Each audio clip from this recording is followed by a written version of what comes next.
வாழ்க வையகம், வாழ்க வையகம், வாழ்க வளமுடன்.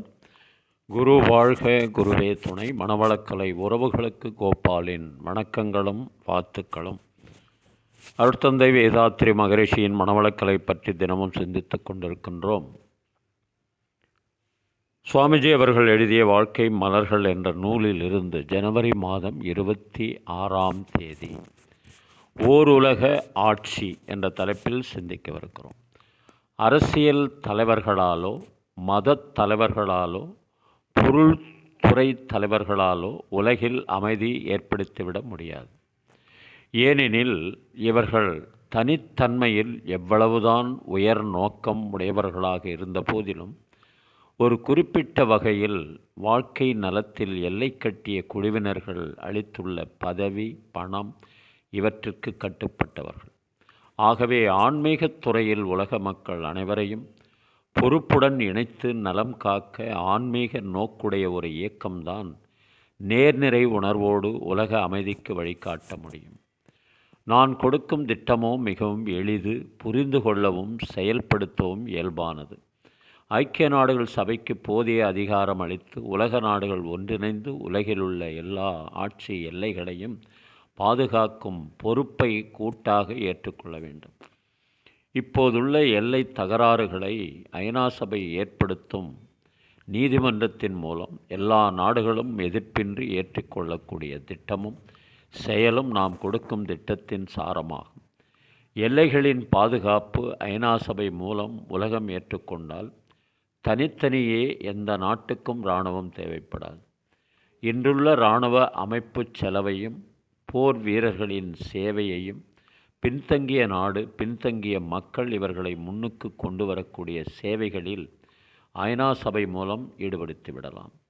இராணுவத்தில் செலவும் ஆற்றலும் மக்கள் நல சேவைக்கு திருப்பப்பட்டு விட்டால் 15 ஆண்டு காலத்திற்குள்ளாக உலகில் உள்ள ஒவ்வொரு நாடும் சமமான பொருளாதார வசதியோடும் அன்பு வளம் பெற்ற உள்ளங்களோடும் அமைதியாக வாழ முடியும். உலகெங்கும் ஊர் வாரியாக, நகர் வாரியாக, நாடுகள் வாரியாக இந்த திட்டத்தை பற்றி சிந்திக்கவும் எந்த பிரிவினருக்கும் இழப்பில்லாத வகையில் உலக அமைதி ஏற்படத்தக்கவாறு முடிவெடுத்து பின்பற்றலாம். இந்த பெரு நோக்கச் சேவையாற்ற வாக்கு, பொருள், ஆற்றல் என்ற எவ்வகையாலும் உலகுக்கு தொண்டு செய்ய வாருங்கள். அருட்தந்தை அவர்கள் இதை அடிப்படையாக கொண்டு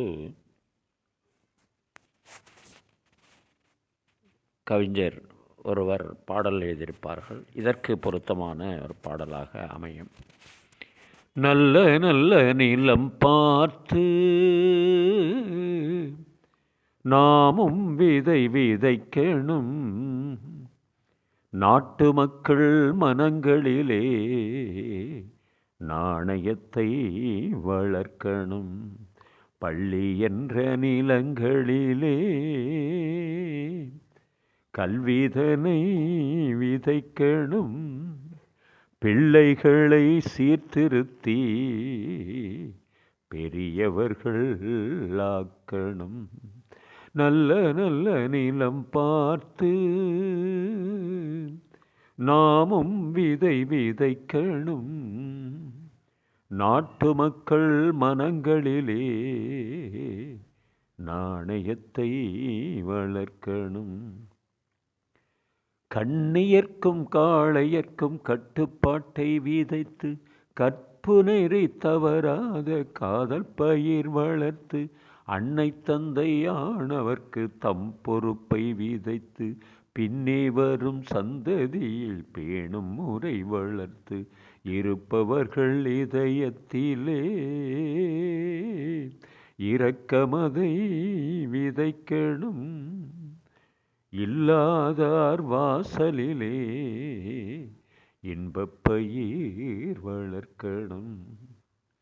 பார் முழுதும் உணவு, பார் முழுதும் மனித குல பண்புதனை விதைத்து பாமரர்கள் நெஞ்சத்திலே பகுத்தறிவை வளர்த்து போர் முறையை கொண்டவர்க்கு நேர்முறையை விதைத்து சீர்வளர தினமும் சிநேகமதை வளர்த்து பெற்ற திருநாட்டினிலே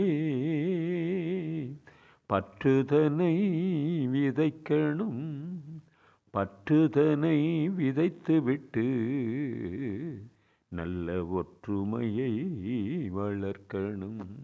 நல்ல நல்ல நிலம் பார்த்து நாமும் விதை விதைக்கணும். நாட்டு மக்கள் மனங்களிலே நாணயத்தை வளர்க்கணும், நாணயத்தை வளர்க்கணும். வாழ்க வளமுடன். நீங்களும் உங்கள் அன்பு குடும்பமும் வாழ்க வளமுடன்.